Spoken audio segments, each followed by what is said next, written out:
अस्सलामुअलैकुम नाजरीन, इस एपिसोड के पार्ट 1 में खुश आमदीद। एपिसोड की शुरुआत में अलाउद्दीन के शहीद सिपाही की माँ उसकी कब्र के पास बैठी बहुत ज्यादा रो रही होती है। बाला खातून उस खातून के पास बैठते हुए कहती है, मेरी तरफ से ताज़ियत बहन, अल्लाह आपको सब्र अता फरमाए। जवाब में वो खातून कहती है, हमारा वतन सलामत रहे बाला खातून, मेरा एक बेटा था, जैसे आया था चला गया। तो बाला खातून अपनी बेटी हलीमा की कब्र की जानिब देखते हुए कहती है, अल्लाह ने दिया और अल्लाह ने ले लिया। ये कहते साथ ही वो हलीमा की कब्र पे जाती है। करीब ही में एक शख्स कब्र खोद रहा होता है। ये देखकर बाला खातून उसके पास जाती है और खुदाई वाला औजार उससे ले लेती है। किस्मत और उलझन बाला खातून को रोकने की कोशिश करती है, मगर वो कहती है, मैं अपनी बेटी की कब्र नहीं खोद सकी, लेकिन अपने बेटे की कब्र खुद खोदूंगी। ये कहते साथ ही वो कब्र खोदने लग जाती है। वो साथ साथ अलाउद्दीन के बचपन को भी याद करती है। फिर मिट्टी हटाते हुए कहती है, अल्लाह देता है और अल्लाह लेता है। जिस तरह माँ अपनी गोद में लेती है, कब्र खोदना भी माँ का हक है। इधर कबीले में गुंजा फातिमा से कहती है, या मेरे अल्लाह मुझे मेरा अलाउद्दीन वापस लौटा दे, उसे अपने बेटे की खातिर बचा ले। हजार खातून भी वही मौजूद होती है कि इसलिए में गोलची तेजी से वहाँ आती है और कहती है, गुंजा खातून बाला खातून कब्र खोद रही है। ये सुनते साथ ही गुंजा मजीद गमगीन हो जाती है। उधर उस्मान साहब जैसे ही एक और पत्थर की रस्सी काटने लगते हैं, जेर कुतै वहाँ पहुँचते हुए कहता है, रुके हुजूर रुकें। यह सुनकर उस्मान साहब एकदम से रुक जाते हैं और जेर कुतै हवास पाख्ता वहाँ पहुँचते हुए कहता है, हुजूर शहजादा अलाउद्दीन, उनकी जिंदगी खतरे में है, उन्हें दीवारों के सामने पिंजरे में लटकाया गया है। यह सुनकर उस्मान साहब और उरहान बहुत ज्यादा परेशान हो जाते हैं और किले की जानिब देखते हैं। फिर गुस्से से कहते हैं, गठिया कुत्ता बेजमीर किलेदार, तो तुम मेरे बेटे के पीछे छुप रहे हो? हाँ। उरहान कहता है, हुजूर इतनी दूरी से हदफ को निशाना बनाना मुमकिन नहीं है, अल्लाह मेरे भाई की हिफाजत फरमाए। ये किलेदार हमें हमारी कमजोर तरीन जगह से मारने की कोशिश कर रहा है। किले से आंद्रिया सामने आता है और कमांडर से कहता है, मंजनीके खामोश हो गई हैं, उस्मान ने हकीकत का सामना कर लिया है, वो पीछे मुड़कर देखे बगैर वापस जाएगा। इधर बयान साहब उस्मान साहब से कहते हैं, मंजनीके अब काम नहीं करेंगे हुजूर, सिर्फ तलवारों के साथ हम किले का मुहासरा नहीं कर सकते, हम रोंदे जाएंगे, मलिया मेट कर दिए जाएंगे। गेंजर साहब भी कहते हैं, समझौता करना बेहतरीन फैसला है हुजूर, जब तक अलाउद्दीन भी वहाँ है हमला करना दुरुस्त नहीं होगा। बेगम खातून पूछती है, हमारे सरदार का फैसला क्या है, बताइए उस्मान साहब क्या करने की जरूरत है। तो उस्मान साहब कहते हैं, मेरे सिपाही और सरदारों ना ये कहकर रुकेंगे कि मेरा बेटा उनके कब्जे में है और ना इस किलेदार को वो देंगे जो इसे चाहिए। इस रास्ते से वापस पलटना नामुमकिन है। अब बताएं कि आप मेरे साथ हैं?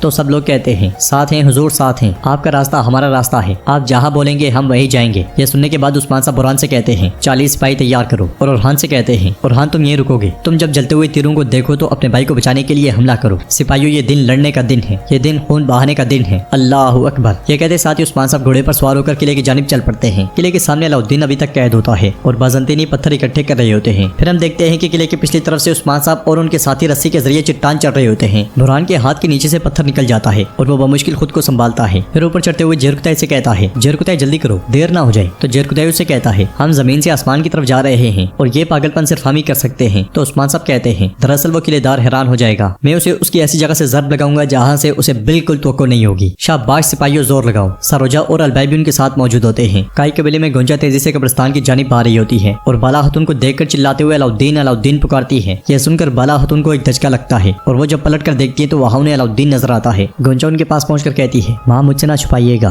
क्या अलाउद्दीन मर गया है? ये कहते साथ ही वो कब्र पर से मिट्टी हटाने लग जाती है। उधर चट्टान पार करने के बाद उस्मान साहब और उनके साथी किले की दीवार चढ़ रहे होते हैं और बहुत देर की मेहनत के बाद आखिरकार उस्मान साहब और उनके साथी बिल्कुल दहाने पर पहुंच जाते हैं। आवाजें सुनकर एक बाज़ंतीनी सिपाही जैसे ही बाहर की जानिब झुकता है, उस्मान साहब दीवार चढ़ने वाले आले के साथ ही उसका काम तमाम कर देते हैं और फिर उसे बाहर की तरफ ही फेंक देते हैं। दूसरा सामने आता है तो उस्मान साहब आला फेंक कर उसे भी मौत के घाट उतार देते हैं। इसके साथ ही वो सब किले में दाखिल हो जाते हैं। दाखिल होते साथ ही दो बाज़ंतीनी उस्मान साहब पर हमला करते हैं, मगर उस्मान साहब एक साथ ही उन दोनों को जहन्नुम वासिल कर देते हैं। इधर गोंचा को रोता हुआ देखकर बाला खातून उससे कहती है, मैं नहीं जानती गोंचा बेटी, मैं कल के बारे में नहीं जानती, इस वतन और इस सरजमीन के लिए एक नहीं बल्कि हजार अलाउद्दीन भी कुर्बान हो जाएं। अगले लम्हे गोंचा के पेट में तकलीफ होती है तो बाला खातून चिल्लाते हुए कहती है, दाई को बुलाओ, दाई को बुलाओ। करादीन किले में उस्मान साहब और उनके साथी आग वाले तीर उरहान की जानिब फेंक देते हैं, जिन्हें देखकर उरहान खुश होते हुए कहता है, जलते हुए तीर छोड़ दिए गए हैं। बयान बे कहता है, इशारा आ गया है, उस्मान बे कामयाब हो गए हैं। जवाब में उरहान कहता है, हमारे सरदार कुफार के किले में दरअंदाजी कर चुके हैं, अब हमारी मंजिल करादीन किला है। ये कहते साथ ही वो अल्लाहु अकबर के नारे लगाते हुए किले की जानिब दौड़ पड़ते हैं। उन्हें आता हुआ देखकर गवर्नर भी बहुत परेशान हो जाता है और बाज़ंतीनियों की दौड़े लग जाती है। पिछली तरफ से उस्मान साहब अपने साथियों के साथ बाज़ंतीनियों का सफाया कर रहे होते हैं। सामने की तरफ मौजूद गवर्नर कहता है, ये कैसे हो सकता है, ये कैसे किले की तरफ बढ़ते हुए आ रहे हैं। अंदर अलबाई, आइकुत और बाकी सब भी बाज़ंतीनियों की लाशें गिराते ही चले जाते हैं। सरोजा भी उनका भरपूर साथ देता है कि इसी लम्हे उस्मान साहब अपने दोनों कुल्हाड़े एक बाज़ंतीनी को दे मारते हैं, जोड़ता हुआ किले से बाहर जा लगता है। फिर आगे बढ़ते हुए उस्मान साहब तीरों से बाज़ंतीनियों पर टूट पड़ते हैं। सहन में बाज़ंतीनी सिपाही सफ ब सफ खड़े हो जाते हैं और उस्मान साहब वहाँ पहुंचते साथ ही उन पे हल्ला बोल देते हैं। बाहर अलाउद्दीन अपने भाई और साथियों को देखकर बहुत ज्यादा खुश होता है। अंदर उस्मान साहब कहर डहा देते हैं। बुरहान और जेरकुतै की तलवारें भी आबोताब के साथ चल रही होती हैं। अलबाई भी अपनी जंगी मारते दिखा रहा होता है। तुरान, सरोजा और आइकुत भी किसी से कम नहीं होते। ये सब देखते हुए गवर्नर कहता है, तुम इसकी भारी कीमत चुकाओगे उस्मान, तुम्हारा बेटा अलाउद्दीन मर के जमीन बोस हो जाएगा। जवाब में उस्मान साहब एक बाज़ंतीनी को मौत के घाट उतारते हुए कहते हैं, मैं यहाँ कीमत अदा करने नहीं बल्कि तुमसे कीमत वसूल करने आया हूँ। गवर्नर सिपाहियों से कहता है, मार डालो अलाउद्दीन को। ये सुनते साथ ही 2 बाज़ंतीनी सिपाही अलाउद्दीन पे तीर बरसाने शुरू कर देते हैं, मगर अलाउद्दीन किसी न किसी तरह उनसे बचता है और उरहान ये जैसे ही देखता है उन दोनों को तीर मार के मौत के घाट उतार देता है। फिर अलाउद्दीन से कहता है, बर्दाश्त करो भाई, बर्दाश्त करो। सीढ़ियों से तुर्क सिपाही ऊपर चढ़ने की कोशिश करते हैं तो बाज़ंतीनी उन पे उबलता हुआ तेल डालते हैं, मगर वो नहीं रुकते और ऊपर चढ़ने की कोशिश जारी रखते हैं। तीरंदाज उनका साथ देते हैं और बिल आखिर काफी देर की कोशिश के बाद उरहान अपने साथियों के साथ किले में दाखिल हो जाता है। ये देखकर गवर्नर तलवार बेनियाम करते हुए कहता है, ये मामला मैं खुद निपटाऊंगा। नीचे उस्मान साहब एक ही हल्ले में कई लाशें गिरा देते हैं और किलेदार पुकारते हुए उसकी जानिब बढ़ते हैं। नाज़रीन, इसके बाद हम देखते हैं कि सरदार का रस्से बुरसा के महल में दाखिल होता है। लोकास भी वही मौजूद होता है और सरदार का रस्से को पुकारता है। लोकास को देखकर सरदार का रस्से कहता है, यानी कि शहंशाह की आंखों के तारे जिसकी इतनी तारीफ की जाती है वो कमांडर तुम हो। लोकास पूछता है, 20 जंगी भेड़ों के साथ क्या बुरसा में दिखावा करने आए हैं करसे साहब? तो करसे कहता है, दिखावा करने नहीं बल्कि कपकपी तारी करने। तुम्हें अच्छी तरह पता होना चाहिए कि जो मैं लेना चाहता हूँ वो ना लूं तो पत्थरों की इमारतें तो क्या मैं किसी कंधे पर सांस लेने वाला सर भी नहीं छोड़ता। जवाब में लोकास कहता है, मुझे आम किलेदारों के साथ खलत मलत ना करें, मैं जंग से हरगिज पीछे नहीं हटूंगा। तुम यहाँ तक क्यों आए हो पहले ये बताओ। इधर हम देखते हैं कि उस्मान साहब पीछे पीछे जबकि किलेदार आगे आगे होता है और किलेदार अलाउद्दीन को मारने के लिए मुसलसल आगे बढ़ता ही चला जाता है। क्या उस्मान साहब किलेदार तक पहुंच पाएंगे और क्या किलेदार का अंजाम करीब है, ये हम जानेंगे पार्ट 2 में। कैसा लगा आपको पार्ट 1 आप हमें कमेंट बॉक्स में बता सकते हैं। अगर आपको ये वीडियो पसंद आई है तो वीडियो को लाइक करें, चैनल को सब्सक्राइब करें और बेल आइकन पर लाजमी से क्लिक कर दें। इंशाल्लाह मिलते हैं नेक्स्ट वीडियो में, तब तक के लिए रखें अपना और अपनों का बहुत ज्यादा ख्याल। अल्लाह निगहबान।